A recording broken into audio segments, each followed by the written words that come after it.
ఇప్పుడు మీరు ఈఎంఐస్ గురించి and which is systematic investment plan గురించి మాట్లాడారు కదా.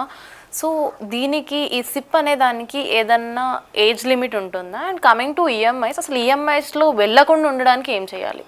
ఓకే, ఎస్ఐపికి ఏజ్ లిమిట్ అనేది 18 ఇయర్స్ అబోవ్ ఉన్న వాళ్ళు ఎవరైనా ఎస్ఐపిస్ చేసుకోవచ్చు. ఇదేమి ఒక వేరే ఎల్ఐసి పాలసీ లాగా కాదు, ఇది ఎవరైనా ఇన్వెస్ట్మెంట్ చేసుకోవచ్చు.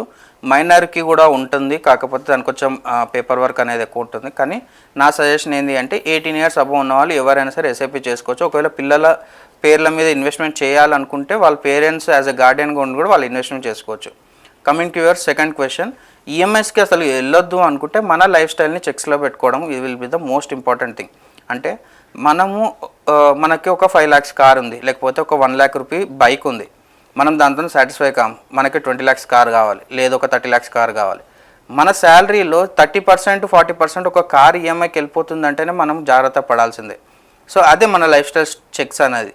మనం ఒక రెస్టారెంట్కి వెళ్తాం, మనకి 1000 రూపాయలు 2000 పర్ ఆర్డర్ ఉన్న రెస్టారెంట్కి వెళ్తాము. అది మనకు సరిపోదు, మనకు 5000 బిల్స్ అవుతున్న రెస్టారెంట్కి వెళ్ళాలి, ఎందుకంటే అది ఇంకా గ్రాండియర్గా ఉంటుంది. లేకపోతే మనకి ఇన్స్టాగ్రామ్లో పోస్టులు పెట్టుకోవడానికి పనికొస్తుందని చెప్పేసి చాలామంది వెళ్తారు. అది మన లైఫ్ స్టైల్ చెక్ అనమాట. అండ్ డ్రెస్సెస్, మొబైల్ ఫోన్స్, ఇవన్నీ అంటే ఇంకోటి మేజర్ థింగ్ నేనేం చెప్తాను అంటే, మీరు అమెజాన్లో ఫ్లిప్కార్ట్లో ఏదైతే కొంటున్నారో, ఏదైతే 20,000 10,000 అబోవ్ వెళ్తున్న ప్రోడక్ట్స్ కొంటున్నారో, మీకు ప్రోడక్ట్ ప్రైస్ చెప్పరు, మీకు ఈఎంఐ ప్రైజెసే చెప్తారు. ఎగ్జాంపుల్గా మిమ్మల్ని మీరు క్వశ్చన్ చేసుకోండి, ఈఎంఐ ఫోన్ ఖరీదు ఎంత అని మిమ్మల్ని మీరు క్వశ్చన్ చేసుకోండి. మీరు చెప్పగలుగుతారా ఈఎంఐ ఫోన్ కాస్ట్ ఎంత చెప్పగలుగుతారా? Latest trend 35,000. సో ఎవరైనా సరే మనము ఎగ్జాక్ట్ నెంబర్ చెప్పలేము, ఎందుకంటే ఈ మార్కెటింగ్ ఎట్లా అవుతుందంటే పర్ మంత్ 2,000 రూపీస్ లేకపోతే పర్ మంత్ 4,000 రూపీస్ కడితే చాలు అని చెప్పేసి మనకి మార్కెటింగ్ చేస్తారు.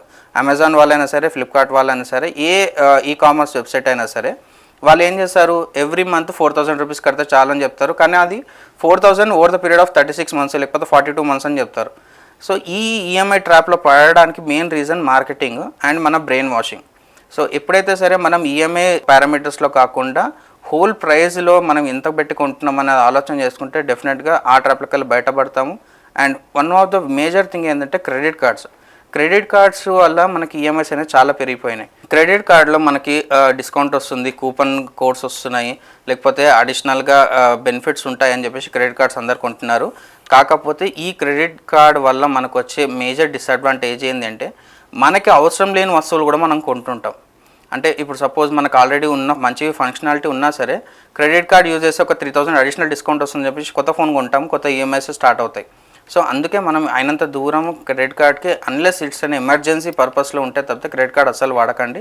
క్రెడిట్ కార్డ్ ఎట్లా ఉండాలంటే, మన దగ్గర అసలు క్యాష్ ఏం లేదు, లేకపోతే ఇప్పుడు ఈ ఎమర్జెన్సీ సిచ్యువేషన్ కలిసి నేను బయట పడాలి అనుకుంటే అప్పుడు మాత్రమే క్రెడిట్ కార్డ్ యూజ్ చేయండి. చాలా పెద్ద పెద్ద రిచ్ ఇండివిజువల్స్ వాళ్ళు ఏం చేస్తారంటే, వాళ్ళ క్రెడిట్ కార్డ్ లిమిట్ 10 lakhs నుంచి 20 lakhs కూడా ఉంటుంది. అది ఓన్లీ ఎమర్జెన్సీ పర్పస్లోనే వాళ్ళు యూజ్ చేస్తారు. For the period of last 20 years 10 years use చేయని వాళ్ళు కూడా నాకు తెలుసు అనమాట. సో అంత డిసిప్లిన్గా మనం ఉంటే తప్పితే మనం సేవింగ్స్ చేయలేము, ఇన్వెస్ట్మెంట్స్ చేయలేము. Thank you sir. Thank you అండి. Thank you.